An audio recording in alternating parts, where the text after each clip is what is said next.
Welcome to JazzTime. JazzTime.com is an online store that buys, sells, trades authentic luxury watches. We make these videos so our customers can easily choose the best watch for themselves in the comfort of their own home. If you like this watch and would like to purchase it at the lowest price anywhere online, click on the link in the description below to buy it at JazzTime.com. Today, I'll be reviewing the Patek Philippe Perpetual Calendar 5327G in white gold with a blue dial, 39mm. I'll tell you a little bit about the history of this perpetual calendar. Then I'll tell you about where it stands in the lineup of other similar perpetual calendars. Then I'll tell you about the case bezel dial bracelet movement. Finally, try it on and give you my thoughts. So let's start. This is the basic model of the perpetual calendar from Patek Philippe's Grand Complication line. Patek makes several different collections. They make the Complications, the Calatrava, the Nautilus, the Aquanaut, and then at the very top of the list is the Grand Complication. The Grand Complication is at minimum a perpetual calendar and I believe a moon phase, which this one has. So it has the minimum considered to be a part of a Grand Complication, and therefore it is part of the Grand Complication. And in the Grand Complication, the sky's the limit. It goes from what you see here, the most basic one, which is around $100,000 retail, I think 110 or something like that. And all it goes up to millions of dollars, literally. I think the Grandmaster Chime is something like 4 million retail, and it's even more than that on the gray market. Okay, now let's talk a little bit about the history of this one. Perpetual calendars have been around at Patek Philippe for almost 100 years. I believe they started their first perpetual calendar in somewhere in the 1920s, 1922 or so. And let's start by saying, what is a perpetual calendar? Well, a perpetual calendar allows you to allow the watch can calculate what the date is perpetually, forever. Well, so long as you wear it or you wind it, that is, or you keep it on a winder. And normally on a, let's say a watch, for example, like a Datejust, it tells the date 1 through 31. You have to change the date every month, one time, because if it's 30 or 31 days, or in the event of February, it's 29. In the annual calendar, such as the Sky Dweller, Rolex Sky Dweller, you have to change the time once per year on February 28 or 29, depending if it's leap year or not, because that is the one time the date is different. So that the length of the month is different in February, one time every 4 years. And that's an annual calendar. A perpetual calendar, perpetual meaning forever, you don't have to do that. The watch can calculate what year is the leap year, and once it gets to February 28th on the leap year, it automatically jumps to March 1st on the leap year. The leap years comes once every 4 years. Okay, so that's what a perpetual calendar is, and Patek Philippe figured that out back in like 100 years ago, and it's quite a feat if you think about it, because Rolex had just started in 1905 and had not even created their first Datejust yet until 1945, and Patek was already making a Grand Complication perpetual calendar back in 1922. So it's been quite some time. And they've really leaned into this perpetual calendar, and it has become really Patek's signature complication. Every one of the Grand Complications has a perpetual calendar to it. Okay, with that said, where does this watch stand in the lineup of other similar perpetual calendars? Well, the 5327 was created in 2016. It came out initially in rose gold and white gold, and it is the successor of the 5140, which is the same thing as perpetual calendar, has the same movement, but the 5140 was smaller. It was 36 millimeters. Think back to that time. That's the size that watches were. In 2016, watches were getting bigger, people were getting bigger, and the fashion trend was getting bigger. So Patek obliged, and they put the same movement actually and into a bigger case and bigger dial, of course. And the result is what you see here, the reference 5327. After, I think, 5 years or so, in 2022, Patek released the variation of this 5327, which is what you see in front of you, which is white gold with a blue dial. And if you also remember back in 22, blue dial was the in thing. Everybody wanted everything in blue. Blue was blue, blue, blue, blue. And here you have it, the blue dial. Patek obliged. And we have not seen a new variation since. It's now 2025. So this watch has had almost a 10-year run, and it probably will get a refresh, but not anytime soon, I think. Probably have, I might guess, another 5 years or so.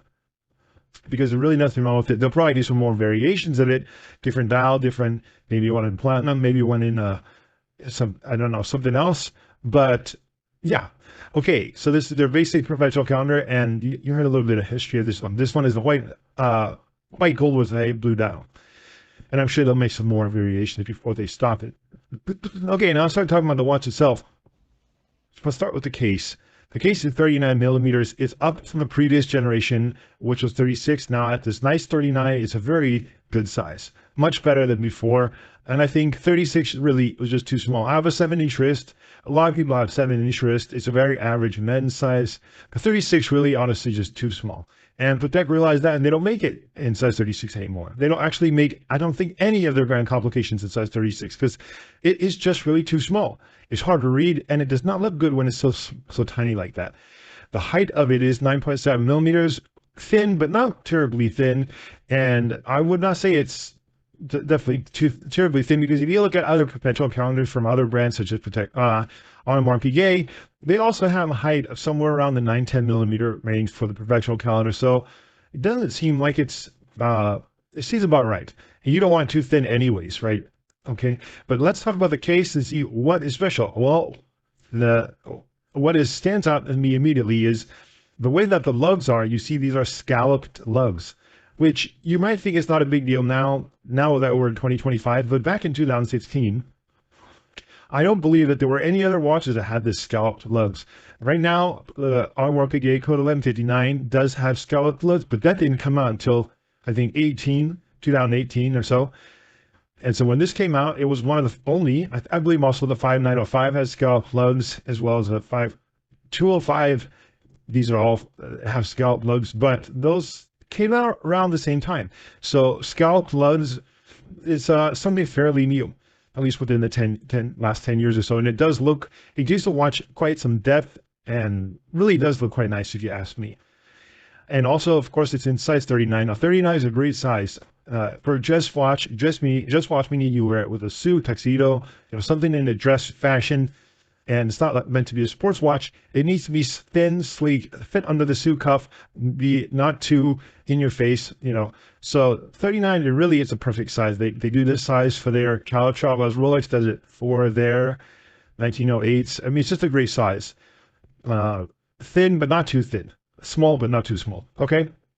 Right, that's the major difference between the 5140 and this one. Let's move on to the dial here. The dial is also quite nice. I mean, the part that's blue, that's not all that special. It's a royal blue sunburst. Sunburst meaning it kind of radiates out from the center and toward that periphery, and then it has slightly different shades of blue as you turn it. So that gives it the sunburst look.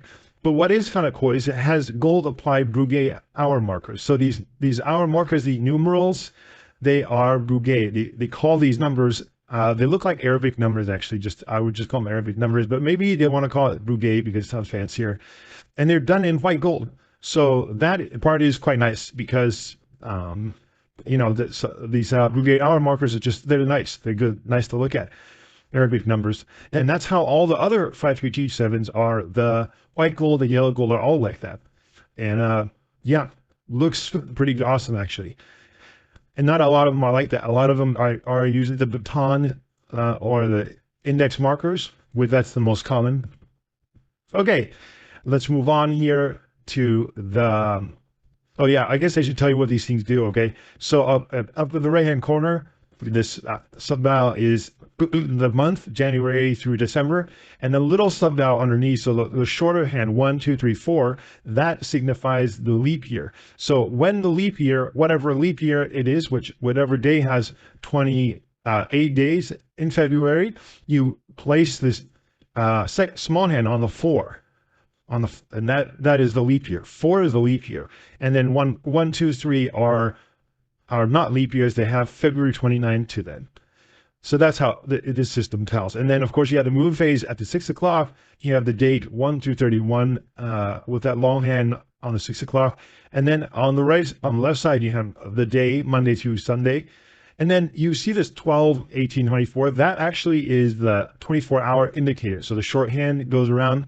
It tells you where you are in the cycle, because you're not supposed to change the date right in the timing between 9 p.m. 3 a.m. So you can tell where you are. And that tells it right there. It's pretty cool. It's a day and night indicator, actually. Not that you don't know what time it is, but at least you know where you are on this cycle. So that way it's easier to change. All right, that is it. Let's talk about the strap here. The strap is just an Alligator strap. It's got a full over clasp. Not a whole lot to talk about here. It's just standard. And of course, you can change these straps out. Looks quite beautiful. Let's talk about this movement here. This is a classic movement. 240Q. It's self-winding, has a micro rotor on it. And actually, this movement is not only classic, but it was used in the 5140, which is the predecessor to this watch. And I believe even it was used in the predecessor to the 5140, which is a 3940. It was also used there.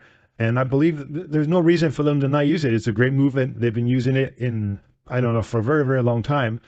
And there's nothing wrong with it. In fact, they've probably figured out how to make it perfect by now that they've done that so many times. But interestingly, it has only 275 parts, which is not that much. It's about as much as a chronograph, or maybe even less.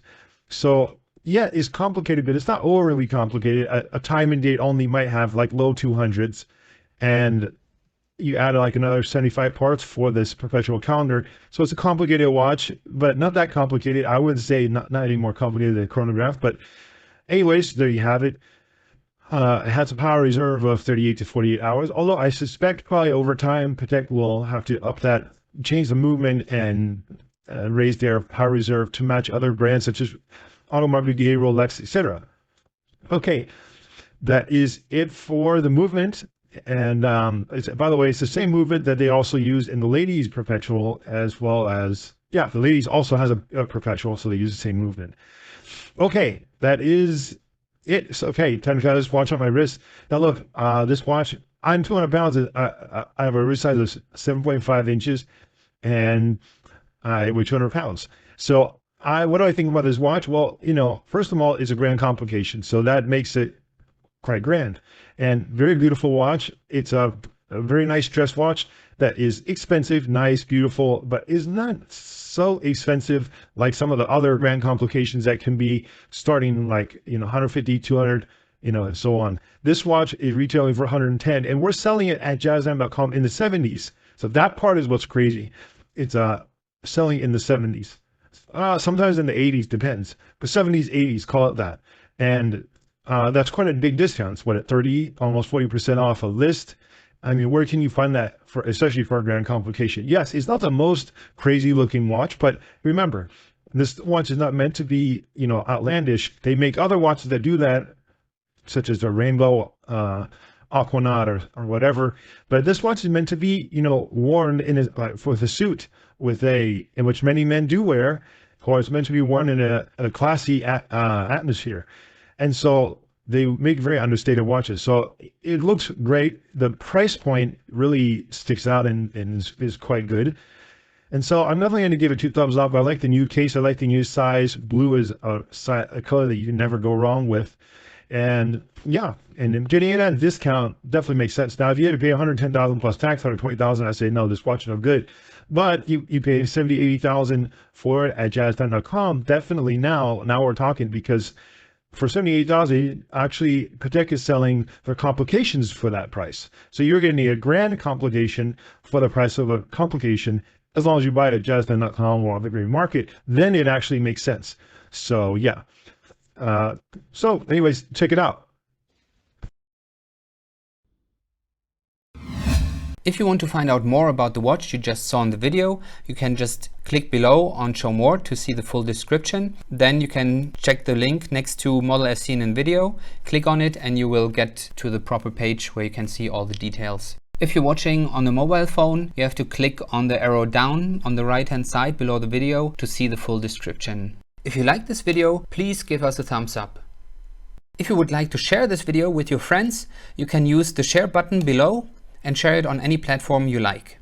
If you have questions, constructive feedback, want to tell us about some mistakes or misspeaks, just write a comment below. If you want to see more videos like this, you should subscribe to our channel and visit our channel page where you can find all the videos. And if you're interested in a specific watch brand, you can check out our playlists. If you want to check the price for a watch or want to buy one, remember at jazztime.com you always get a steep discount, so you should check the prices with us. If you want to know the price for a specific watch, just go to Google, type in JazzTime, plus the brand, model and the details you're interested in, and Google will find the right page for you. Thank you for watching.